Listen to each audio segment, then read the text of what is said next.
السلام عليكم ورحمة الله وبركاته حبايبي، ازيكم عاملين ايه؟ يا رب تكونوا بخير جميعا. ايه رأيكم في البوريك المصري بقى بتاعنا الجميل ده اللي من غير ولا تعب ولا مجهود ولا عجن ولا فرد ولا اي حاجة خالص؟ جميل وشهي جدا، وينفع كمان للمدارس للأولاد. لو كل واحد منهم خد 2 من دول أو 3 في اللانش بوكس بتاعه، جميل جدا وبأي حشوة هتعمليها. احنا كنا عاملينه للغدا مش للفطار ولا اللانش بوكس ولا اي حاجه، لان انا ولادي كبار بصراحه. بس هو كفكره جميله جدا. انا معايا ربع مفروم ومعايا بصلايه كبيره. هعصج لحمه عاديه جدا جدا جدا زي اي تعصيج لاي لحم. بضيف عليها بقى ايه؟ بضيف عليها فلفل اخضر وفلفل اصفر، يعني فلفله صفرة وسط وفلفلتين خضر وجزرايه مبشوره عشان تكتر لي اللحمه والحشوه، وفي نفس الوقت هتدي قيمة غذائية كبيرة، يبقى انت دخلتي الخضار للحم. بعمل لها بقى ايه؟ تشريبة او هنقول نسقي الجلاش بايه بحيث انه يطلع جميل ومفرغ من جوه ومورق.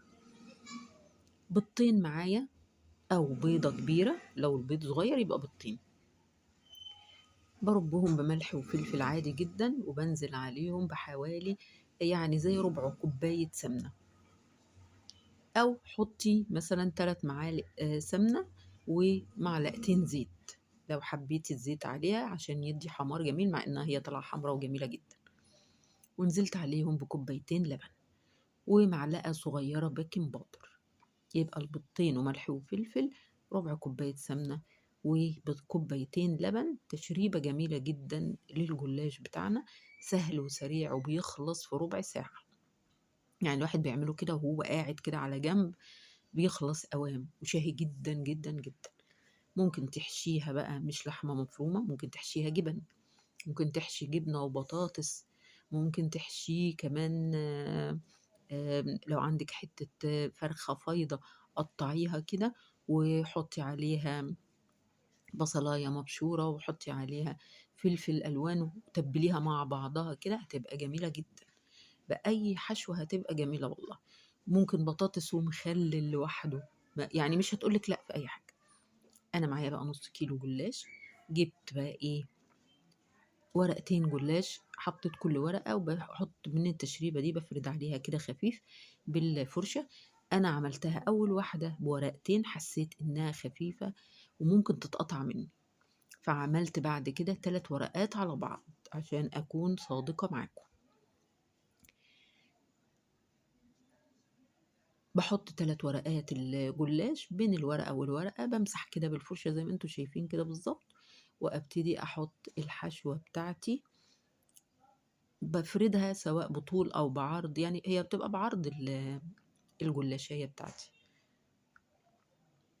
اهيت. بفرد كده، جميلة طبعا الحشوة دي جميلة جدا، كلها خضار وجميلة، طعمة جدا جدا جدا. الجزر بيحلي الحشوة دي قوي قوي قوي، واحنا ولادنا معظمهم يعني بعاد عن الخضار والكلام ده، فلو دخلناه في حاجة زي كده احنا بنوصل لهم قيمة الخضار في حاجة هم بيحبوها وهياكلوها ويحبوها جدا.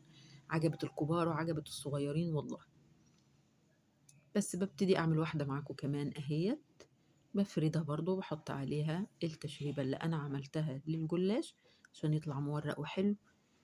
3 وحدات على بعض، وافرد في عليهم فردة الحشوة بتاعتي.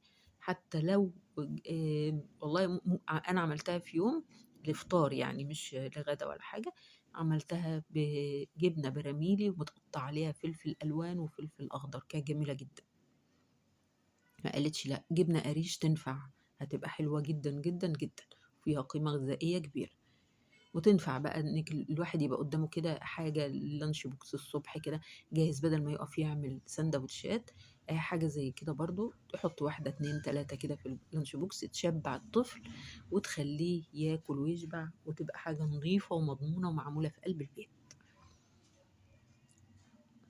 بحط الحشوة وببتدي أبرمها، سهلة وبسيطة جدا. بشكركم حبايبي، وبشكر كل اللي بيدخلوا لي، وبشكر مشتركين الجداد، برحب بيهم وبقول لكم نورتوا قناة المسك ونورتوا صفحة أم كريم. برحب بيكم في أي وقت. ودايما معايا ودايما منورين.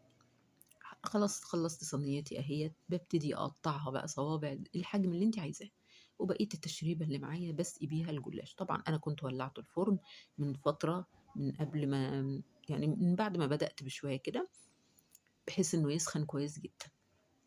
وبخلي النار على الجلاش وسط، مش بخليها حاميه قوي عشان ما يتلهفش من فوق ومن تحت وما يبقاش مستوي من جوه، لا وسط.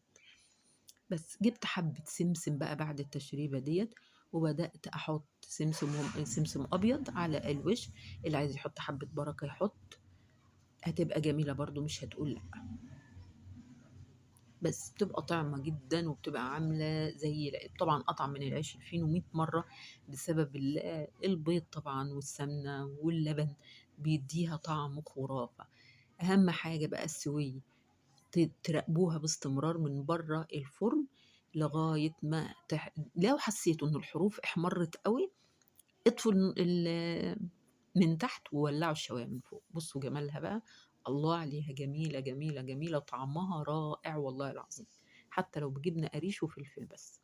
بصوا منظرها بقى وهي طالعة، بصوا فراغها من جوه جميلة ومورقة. يا رب يكون عجبتكم الفكرة ديت وجربوها وتعملوها، سهلة وبسيطة، وإن شاء الله اللي هيجربها هيدعي لي دعوة حلوة وجميلة بإذن الله. ويا رب تكون الصورة موضحاها ومبيناها هي قد إيه طرية وهشة وجميلة جدا.